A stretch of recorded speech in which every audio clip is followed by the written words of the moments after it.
Magluluto na naman tayo ngayon ng isang masarap na ulam. So ayan, nagisa na ako ng mga sangkap at syempre ayan na nga, una kong ginisa yung balon-balunan.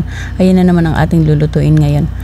Una ko yung ginigisa kasi ang balon-balunan medyo matigas siya, kaya kailangan muna natin yan palambutin bago natin ilagay yung ating atay balunan yung ating lulutuin. So ayan, nilagyan ko na yun yung tubig para lumambot na dahil nagisa na naman natin sa mga sangkap. So ayan, hayaan lang natin yan na kumulo hanggang sa malambot na yung ating balon-balunan. So ayan na nga, dahil malambot na yung balon-balunan, nilagay ko na yung atay.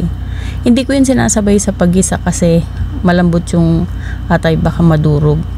So kaya ganyan na lang, lalagay ko siya kapag malambot na yung balon-balunan.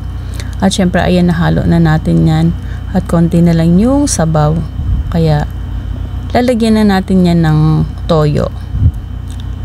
So yan, lagyan na natin yung toyo. Hayaan lang natin yan na kumulo hanggang sa maluto yung ating atay balunan. So yan, yung atay hindi pa masyadong luto, kaya yan naman yung kailangan maluto. At syempre ayan, nilagay ko na rin yung suka. Lagyan din natin ng konting suka.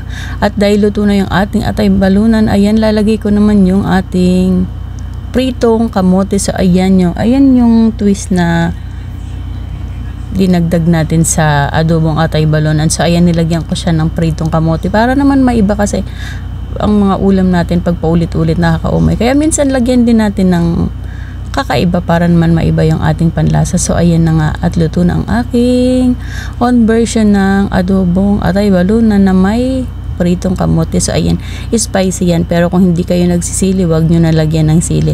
Sa mga gustong gayahin to, so ayan, ganyan lang kabilis lutuin ang ulam na ito. Panigurado magugustuhan ninyo yan. So ayan ang aking version ng spicy atay balunan na may pritong kamote. Thank you for watching everyone. So ano pang iniintay natin? Tayo'y kakain na naman. Let's eat everyone.